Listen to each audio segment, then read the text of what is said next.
नमस्कार, आप देख रहे हैं के न्यूज़। मैं हूं आपके साथ सुनी चौहान।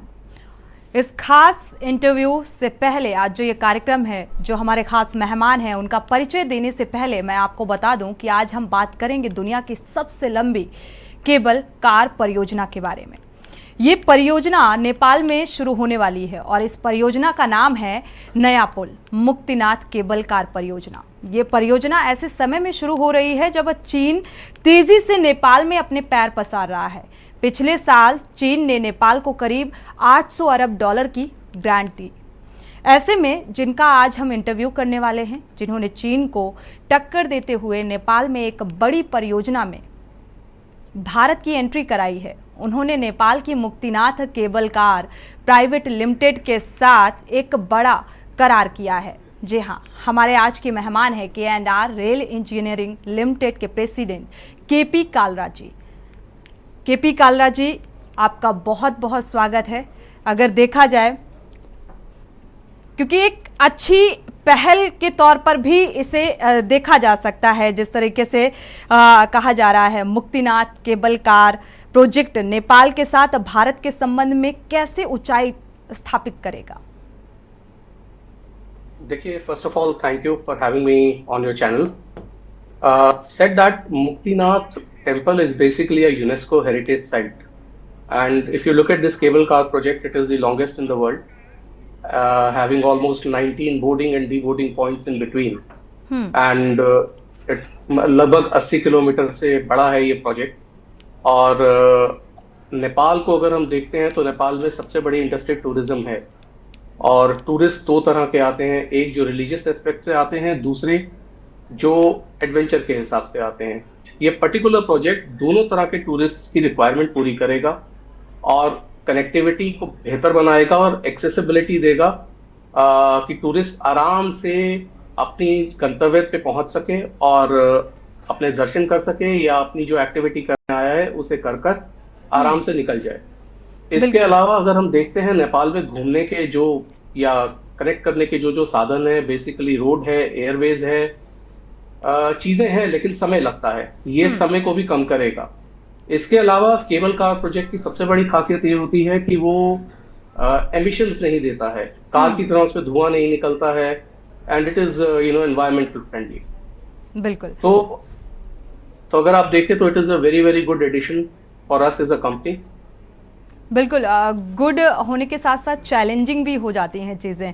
तो आगे ये भी आपसे जानेंगे, भारत की के&आर रेल इंजीनियरिंग कई बड़े प्रोजेक्ट पूरे कर चुकी है और कई बड़े प्रोजेक्ट्स जो हैं वो काम कर रही है उन पर, लेकिन मुक्तिनाथ प्रोजेक्ट जो कि दुनिया का सबसे बड़ा केबल कार प्रोजेक्ट है, इसमें किस तरीके की चुनौतियों को आप देख पा रहे हैं?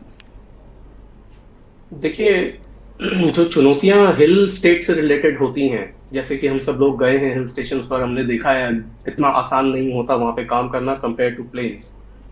हम लोग जाते हैं, देखते हैं जहां पर बसावट है, वहां पे घूमते हैं और आ जाते हैं, बट अब आप खुद ही इमेजिन करिए अगर हमें एकदम ही अंदर जाकर इन चीजों का इंस्टॉलेशन करना हो तो कैसी चुनौतियां आएंगी। बिल्कुल।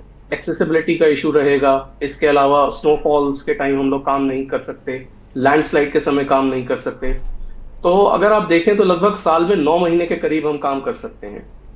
ये कहने के अलावा मैं ये चीज और कहना चाहूंगा कि इस प्रोजेक्ट में मल्टी कल्चरल और मल्टी डिसिप्लिनरी टीम्स आएंगी, अलग अलग देशों से लोग आएंगे काम करने के लिए, अलग अलग एक्सपर्टीज के साथ। उन्हें मैनेज करना, हर एक की एक्सपेक्टेशन मैनेज करना, वो भी चुनौती है, बहुत बड़ी चुनौती है।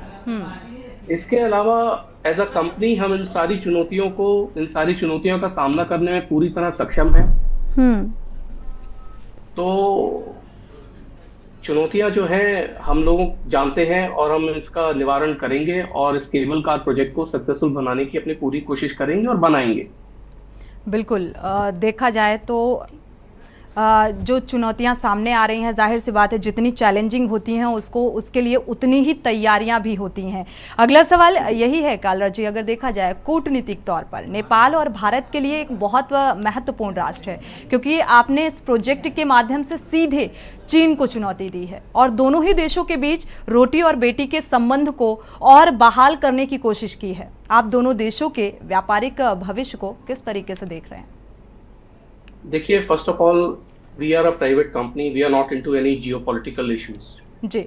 अब जहां तक इस पर्टिकुलर प्रोजेक्ट की बात है, तो हमने इस प्रोजेक्ट को कमर्शियली वायबिलिटी के रूप से देखा है, और हमें लगता है ये प्रोजेक्ट कमर्शियली वायबल है और हमारी कंपनी की जो कोर कॉम्पिटेंस है उससे मैच करता है, इसलिए हमने इस प्रोजेक्ट के अंदर कदम रखा है। बिल्कुल, नई चुनौतियों के साथ, नई तैयारियों के साथ, साथ ही आगे फिर एक सवाल आता है यही कि भविष्य में क्या इस तरह के और भी परियोजनाओं में आप काम करने वाले हैं? देखिए, जहां तक भविष्य की बात है, तो एज अ कंपनी हम सारे जो जो नए नए प्रोजेक्ट्स आते हैं अक्रॉस द वर्ल्ड, हर एक पे नजर रखते हैं, और जो जो प्रोजेक्ट हमें अपनी कोर कॉम्पिटेंस के हिसाब से लगता है जहां हम काम कर सकते हैं, हम वहां जाकर अपनी बिडिंग करते हैं। हम्म। तो अगर कोई नए प्रोजेक्ट्स आएंगे जो हमारी कोर कॉम्पिटेंस के हिसाब से होंगे और हमें वायबल लगेंगे कमर्शियली, तो हम जरूर जाके वहां काम करने की कोशिश करेंगे। बिल्कुल। कोई भी परियोजना, कोई भी प्रोजेक्ट अगर सामने आता है, उस पर हम काम कर रहे होते हैं, तो जाहिर सी बात है कि एक्सपीरियंस भी सामने आता है, एक अनुभव भी सामने आता है। तो इस दौरान क्या कुछ अनुभव रहे, क्या कुछ चैलेंजेस रहे? देखिए, अनुभव ये है, हमने काफी समय पहले इस परियोजना को देखना शुरू किया, इस पे काम करना शुरू करा, काफी मीटिंग्स करी, कई बारी गए, इसे अच्छे से समझा कि क्या क्या ऐसी चुनौतियां हैं। इसमें कई कंसल्टेंट्स हैं इंडिया में, इंडिया के बाहर, जिनके साथ हमने बातचीत करी। तो जैसे कि मैंने अभी कहा है कि हमने इसकी सारी जितनी भी चुनौतियां हैं या जो भी हम लोग देखते हैं चैलेंजेस, सबको हमने आइडेंटिफाई करने की कोशिश करी है, उसके आंसर्स निकालने की कोशिश करी है कि हम कैसे काम करेंगे। तो ये सब हमने काम किया है before we ended into signing the MOU. बिल्कुल। अंत में एक सवाल, मुक्तिनाथ प्रोजेक्ट में साझेदार बनने के पीछे क्या कोई धार्मिक कारण भी है, ये भी जानना चाहेंगे। See, being an Indian company, and that too from southern part of India, religion is important to us. Said that commercial viability of the project is equally important, if not more. बिल्कुल, जाहिर सी बात है, क्योंकि ये project, जैसा कि ये बात निकल कर सामने आ रही है आपके प्रोजेक्ट के ज़रिए कि सीधे सीधे चीन को चैलेंज किया है, तो आने वाले समय में क्या कुछ परिणाम देखने को मिल सकते हैं? देखिए, again, we are not a company that gets into geopolitics. Hmm. We are here to look at the project, to complete the project in time-bound manner and within the commercial aspects. तो परिणाम तो हम जो सोचते हैं वो यही है कि बेसिकली हम आगे बढ़ें और इस प्रोजेक्ट को ठीक से एग्जीक्यूट करें और कंप्लीट करें। हम्म। मेरे ख्याल से इससे अच्छा परिणाम तो कुछ हो नहीं सकता। बिल्कुल। जब इस तरीके के प्रोजेक्ट सामने आते हैं, जाहिर सी बात है एक जहन में ये भी होता है कि इस तरीके के प्रोजेक्ट में हमें हमेशा काम करने का एक मौका मिले, और हमेशा इस तरीके के एमओयू अगर सामने आते हैं, साइन होते हैं, करार होता है, तो जाहिर सी बात है खुद को भी लगता है कि इस तरीके के प्रोजेक्ट मुझे मिलते रहें और हम काम करते रहें। जी बिल्कुल। आई मीन, आप अगर देखेंगे ईपीसी प्रोजेक्ट कंपनीज को या जो भी हम प्रोजेक्ट उठाते हैं, हर प्रोजेक्ट एक डिफरेंट चैलेंज लेकर आता है, डिफरेंट तरीके का होता है, और हर प्रोजेक्ट को एड्रेस करने का तरीका भी अलग होता है। बिल्कुल। तो जैसा कि आपने कहा, हम और भी प्रोजेक्ट्स देखेंगे और उम्मीद करेंगे कि हमें और प्रोजेक्ट्स मिलें। बिल्कुल।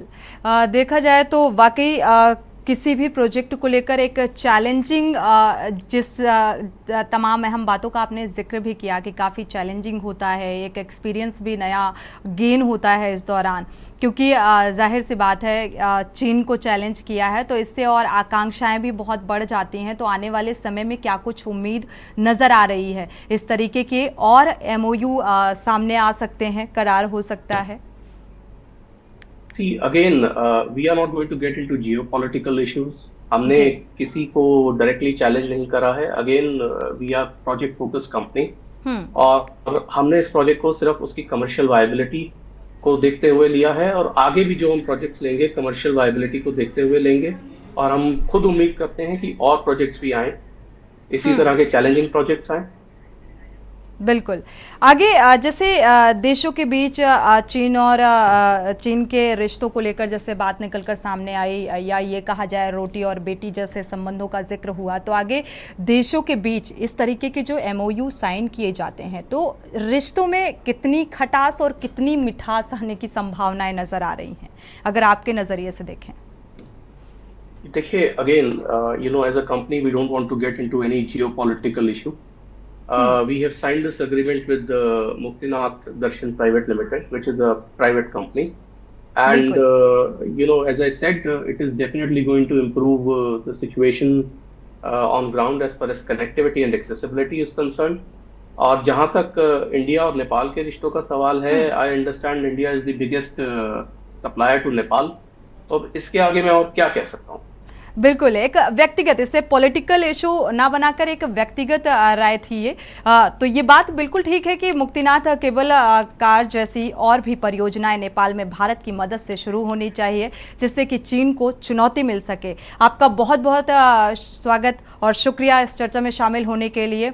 देखा जाए तो चीन को एक चुनौती मिल सके और चीन तेजी से नेपाल में अपने पैर पसार रहा है। इस योजना का महत्व इसलिए भी बढ़ जाता है क्योंकि नेपाल के साथ भारत का रोटी बेटी का संबंध है और नेपाल एकमात्र हिंदू राष्ट्र है और वहां पर चीन अपने नापाक इरादों के साथ विस्तारवादी नीति के तहत सभी बड़े प्रोजेक्ट हासिल करने की जुगत में लगा रहता है। इस लिहाज से भी इसे देखा जा सकता है, ये एक बेहतर प्रोजेक्ट है। इसी के साथ इस खास पेशकश में फिलहाल बस इतना ही। आगे खबरों के लिए आप देखते रहिए के न्यूज़ इंडिया।